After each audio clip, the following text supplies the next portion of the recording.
All right, let's dive right into this. We are going to unpack a really frustrating and, let's be honest, an all too common human behavior.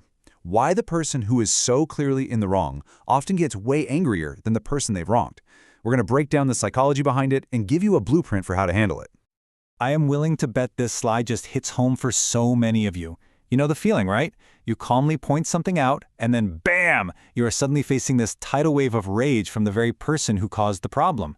It's baffling, it's exhausting, and today we are finally going to get to the bottom of why it happens. So let's ground this whole thing in a classic kind of painful scenario. Imagine you and your partner are really struggling financially. Then you find out they just made a big, irresponsible purchase. You bring it up, maybe you're a little frustrated, but you're mostly just concerned. And their response? It's not an apology. It's not an explanation. No, it's a volcanic eruption of anger, and it's all pointed right at you. So what on earth is going on here? This isn't just a simple argument about money. Not at all. What you're seeing is a deep psychological defense mechanism in action. Think of it like an anger smokescreen. And our first step here is to understand what's actually hiding behind all that smoke. Okay, so the root of the problem actually starts inside their head. There's this psychological concept called cognitive dissonance, and what it means is their brain is basically at war with itself. You've got one part that knows they did something wrong, that purchase was a bad idea, but then there's another part of their brain that just doesn't want to see themselves as a person who does irresponsible things. This clash, this internal conflict, creates this immense, uncomfortable psychological tension. So, what does a brain do with all that painful tension? It's got to go somewhere, right? And that is where defensive projection comes in. It's basically a game of psychological hot potato. Instead of dealing with their own feelings of shame and guilt, their brain unconsciously just flings those feelings onto you, and it comes out as anger and blame. And this quote from our source material just nails the whole dynamic. Their anger isn't the real issue. It's a distraction. It's this giant cloud of smoke, and it's designed to hide what the source calls the architecture of the truth.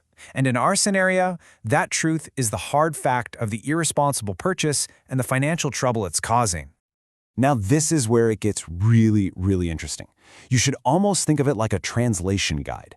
What you see and hear on the left, that outburst of anger, is just a twisted reflection of what's actually happening on the inside, over on the right.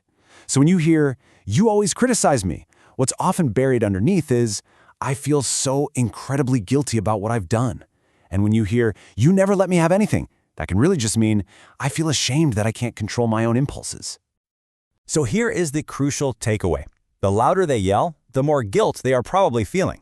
Their anger isn't really about you. It's not. It's about the mirror you just held up. A mirror that's showing them a truth about their own actions that they just can't stand to look at. Okay, so understanding the why is one thing, but what do you actually do when you're on the receiving end of all this? Let's get into the solution. We've got a 3-step blueprint for how you can respond effectively without getting sucked into their drama.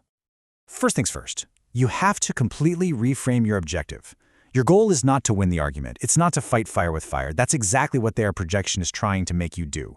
No, instead, your job is to stay calm, let that emotional smoke clear, and then you can address the real issue. So here's the game plan. Step 1, de-escalate. Your first and most important job is to detach emotionally. Don't get angry back, get curious. You're going to observe their reaction almost like a scientist collecting data. Okay then, step 2, name the dynamic. This means you stop arguing about the content of the fight, the money, and you start asking about the process, the anger itself. And finally, step 3, interrupt the pattern. You just refuse to get pulled into a fight about your reaction, and instead you state a very clear boundary. Now let's look at some really powerful examples for that second step. Instead of defending yourself, you can go meta and ask something like, "Wow, I can see you're really angry, way angrier than I was. Why do you think my comment touched such a nerve?" Or you could be even more direct. "Are you actually angry with me, or are you maybe angry with yourself because you know this wasn't a good idea?" See how that totally flips the script? It forces them to confront the real source of the emotion. All right, now let's switch gears for a second. Let's shift our perspective. Because to really fully understand this, we need to have a little empathy for the person who's lashing out. What is going on inside of them that creates such a volatile, explosive state in the first place? It's a really, really important question to ask. I mean, this kind of projection doesn't come from a place of strength or confidence. It comes from a place of deep internal conflict. So why are some of us so prone to this intense, self-directed anger?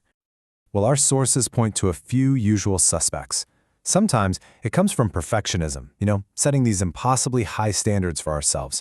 It can also be fueled by a relentless inner critic, that little voice in our head that just magnifies every single mistake we make.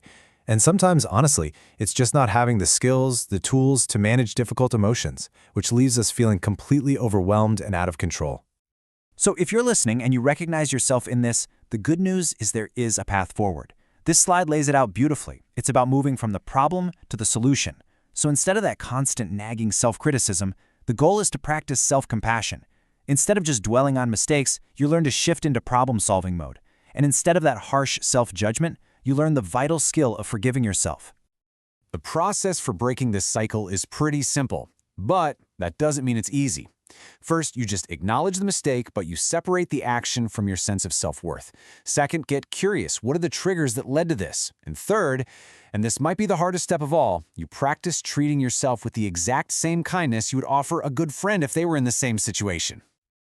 So let's bring both of these perspectives together now.